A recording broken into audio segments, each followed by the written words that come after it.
fëmi u pajtu me faktin, e kishim jetën tonë për para, u bashkëbisedu me babin, u pajtum, u martum, shoqërzotit janë shumë rahat, janë shumë të mirë, dytë edhe babi edhe gruaja babës. Mandej unë e kalova në një familje tjetër, unë kom jetoj veç me burrin, po prap ishë ndryshem. Ishë një ndryshem kogja i madhë. Halas isha pajtu me vdekjen e nanës, halas isha pajtu që u largova prej shtëpis, halas isha pajtu që tash jeta jam, unë nuk e disha që kom më mprit, po kom e konë mbrana që ty në 4 mureve, po gjejsha diçka në mes ditë, lexojsha diçka prej librave, dilsha hecësha, gjejsha diçka, gatujsha bisa, gatujsha u bona një kuzhinjere shumë e mirë, edhe shfrytëzova kogja mirë, edhe kështu kalun, 3 vitet e para kalun, me kalimin e kohës fillova me akceptu që gjithçka është në rregull, një ditë komendot diçka e mirë, se nuk shkon jeta gjithmonë kështu, edhe fillova me këqyr, me bo diçka për veten. Po prap nuk, po tregoj që puna e biznesit mu nuk më hec, po dashti Zoti e gjeta këtë punën, tash jam shumë rahat, jam që 3 vite këto, jam tepër e relaksuar në vendin ku jam edhe më kanë mirë prit shumë mirë.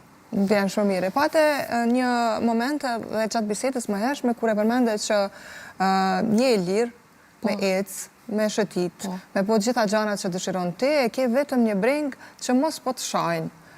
Qëfar ke dasht me thonë me këtë pjesë? Je sharë, drejt për së drejti, të kanë parajgjiku për vendosin e shamis, dhe jo vetëm, në përgjithësi njerëzit gjinia femrore, gratë në përgjithësi parajgjikuan për shumë gjana e leje më për një vendim kaq drastik, kaq ndryshim i madh në jetën e dikujt. Durata unë mundona me bo një balancim në veshjen edhe në paraqitjen tam. Gjithmonë mundona me gjetë një balans që mos me më thonë dikush po do këtë si pinguin, ose mos me më thonë dikush po do këtë si taliban, ose mos me më thonë dikush po më tut me qëta që a ke vnu. Unë mundona mi po njerës me më kuptu që unë e ku vnu mbulesën për vete, jo për juve, edhe nuk po të pengoj kur gjo nëse ku vnu, nëse ti e vna një kaput, qka po të pengoj ty që e ku vnu edhe një shami. A din është shumë çështje personale, po që kjo balanci i teshave të mija që unë e paraqitna me to, konsideroj që është shumë e pranueshme në shoqni. Nuk është që kam has diçka në për shoqni, në për dalje. Direkte të paktën. Absolut jo, nuk është që jam ofendu ndonjëherë, përveç kom dëgju për të tjerat, edhe nuk kisha me gjyku askan, po në vendin ku jetojmë edhe unë nuk kisha thonë që pjesa e mbulesës fytyrës, nështë për vendin ku jetojmë është pak e rëndë. Edhe kanë të drejtë shoqnia mi gjyku.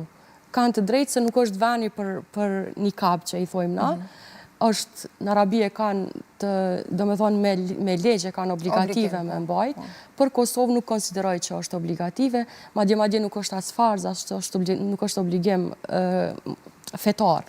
Kështu që, përderisa ti e pranueshme në shoqni, përderisa një vajzë pa mbulesë, dhe unë e veshim fustanin e njëjtë, tash ato e veshim për shembull për shkak se është më i fladit, shumë bune e veshim për shkak se është më i gjanë për shtatet, nëse ti e vënë një kapuç thoni shami pranana, si të tilla, jemi të njëjta, konsideroj që problem nuk i bëj kërkuj për këto që unë e baj, edhe kështu që mendoj që nuk duhet me i pengu kërkujna.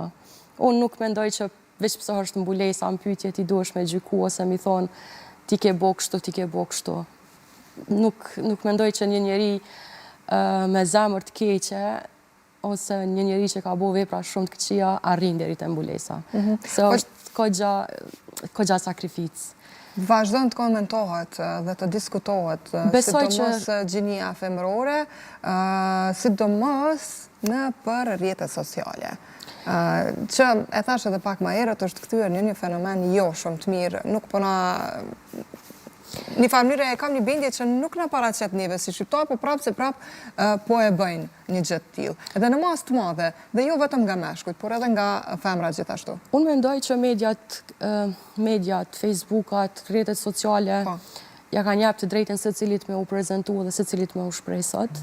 Atëherë, unë e pata një ballafaqim para një kohe me një zoj në një prej medjave, edhe ajo filloi me ofendu, jo bla bla bla, jo kështu, jo ashtu.